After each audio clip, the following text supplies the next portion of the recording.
রহস্যময় night Fury. এক রাতে ড্রাগনদের বড় আক্রমণ শুরু হয়। সব ভাইকিং যুদ্ধ করতে বেরিয়ে পড়ে। হিকাবও সাহায্য করতে চায়। সে নিজের তৈরি একটি বিশেষ যন্ত্র ব্যবহার করে আকাশে জাল ছুড়ে দেয়। তার লক্ষ্য ছিল সবচেয়ে ভয়ঙ্কর ড্রাগন, নাইট ফিউরি।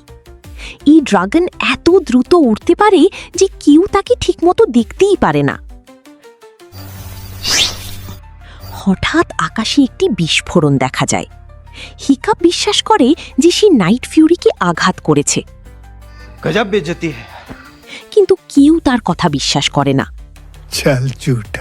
পরের দিন সে জঙ্গলে খুঁজতে বের হয় এবং অবিশ্বাস্য কিছু দেখতে পায়। একটি বিশাল কালো ড্রাগন মাটিতে পড়ে আছে।